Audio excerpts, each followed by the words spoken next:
Agora, eu fiquei inteiramente chocado com o que eu vi acontecer ontem. E não é eu que fiquei chocado. O setor produtivo está olhando e falando, não é possível, deve ser uma brincadeira. O governo Lula está brincando com o país. O governo Lula está brincando com quem empreende. O governo Lula está brincando com a produção. O governo Lula está brincando com o PIB. Nós temos um governo que não consegue ser austero. Um governo que é incapaz de cortar uma pequena despesa, nada. Não consegue cortar nada. Tanto é que não consegue cortar nada que a gente viu. O governo tinha prometido 1% do PIB de superávit no orçamento para 2026, último ano do governo, jogou essa meta para 2028, que é o segundo ano do mandato do sucessor do Lula, ou seja, não é meu problema, é problema do próximo. Se for eu o presidente, aí eu penso. Esse governo não sabe enfrentar a missão de cortar despesa e não quer enfrentar o custo político, não quer enfrentar as corporações, não quer enfrentar os deputados neste campo, porque são todos amigos na hora de gastar, de fazer obra eleitoreira. Aí o governo fica lançando programas com nome bonito. Acredita. Nova indústria. Tem vários. Em vez de eles chamarem os economistas, eles chamam os publicitários. Aí eles dão o nome e depois vê o que faz. Então, tudo mostra que não temos austeridade. Nós descobrimos que o governo também não consegue ter uma coordenação com o Congresso Nacional. E aí o governo pega e faz o quê? Faz uma estrepulia, mas assim, para usar o nome gentil, né? Uma estrepulia, que é ir ao Supremo Tribunal Federal judicializar a política. Judicializar a política. Vão dizer os defensores intransigentes do governo que o governo está sendo austero. Mas que austero? Olha para dentro de casa e vai cortar, e resolveu, no entanto, judicializar a política. O Congresso Nacional aprovou uma lei que impede ou proíbe a oneração da folha de pagamento de vários setores da economia. Começou agora? Não! Começou em 2011. Começou em 2011, em 2012, governo da senhora Dilma. No escopo de um outro projeto desses que o PT adora com nome bonito, Brasil Maior, o governo lançou até uma cartilha explicando o funcionamento da desoneração da folha de pagamentos. Quem quiser recupera, está lá. Como é que funciona, quais são os setores beneficiados, qual é o artigo constitucional que ampara essa decisão, quais são as leis que amparam essa decisão. E como os empresários, quais setores podem acionar e como é feito. Veja, a desoneração da folha de pagamento não significa que não haverá algo onerado.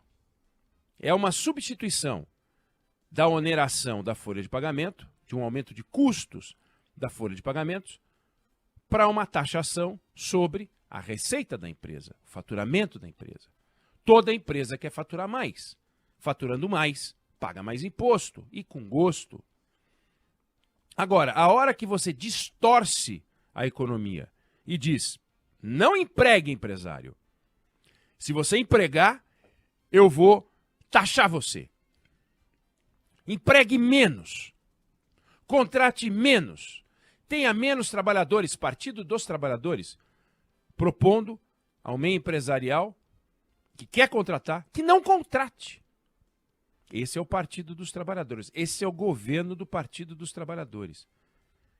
Que, ora, em algum momento foi a favor da desoneração e agora é contra a desoneração. É a favor de tributar o trabalhador. É a favor de tributar o trabalhador. Porque a empresa não paga o tributo. Ela repassa para os preços. E quando você repassa para os preços, você encarece, aumenta a inflação, diminui o consumo. Este é o governo que quer estimular a economia a crescer, fazendo este absurdo, que é querendo a oneração da folha de pagamentos. Tentou, fazendo uma medida provisória. Perdeu ao ver o Congresso Nacional aprovar uma lei que impede a oneração.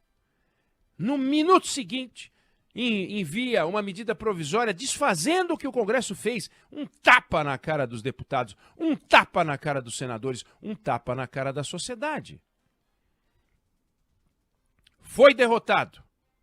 O Congresso Nacional, de novo, precisou se reunir para dizer não, governo. E o governo fez o quê? Judicializou. Foi ao Supremo Tribunal Federal. Igual ao Bolsonaro, que fez a mesma coisa em 2020. Lula e Bolsonaro, mãos dadas contra o trabalhador. Lula e Bolsonaro, mãos dadas pela oneração da folha de pagamentos. Lula e Bolsonaro, mãos dadas contra o emprego. No discurso, não. 2020, Bolsonaro. 2024, Lula. Irmãos contra a desoneração da folha de pagamentos. E então, Lula entra no Supremo Tribunal Federal. Vão dizer, não, foi a Advocacia Geral da União. Para, o presidente mandou. Caiu nas mãos do ministro escolhido por Lula.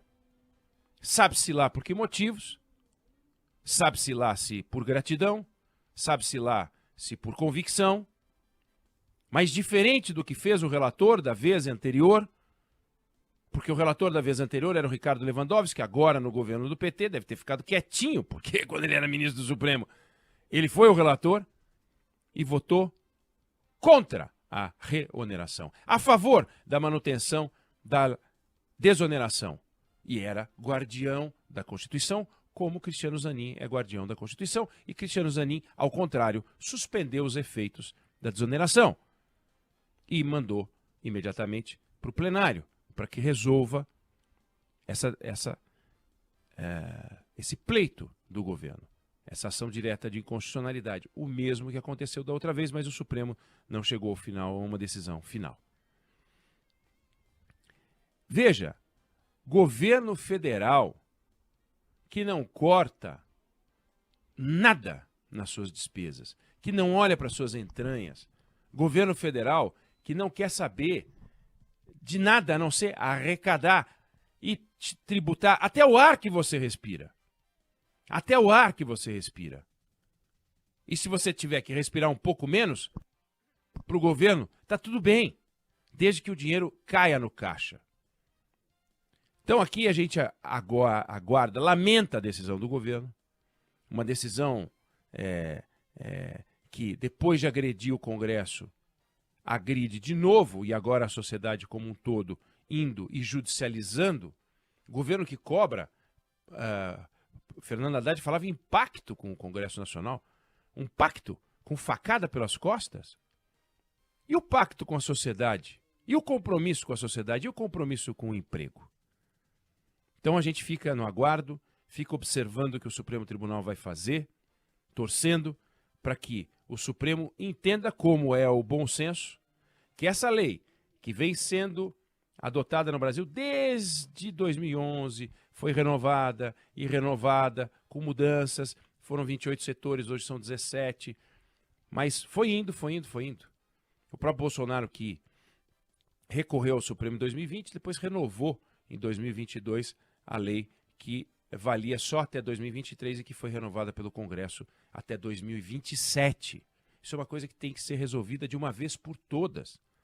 Os lobbies fazem de tudo para entrar na Constituição. O pobre do trabalhador, que tem o pior lobby de todos, e vão dizer que é o lobby dos setores industriais, o lobby das grandes empresas. Que papinho!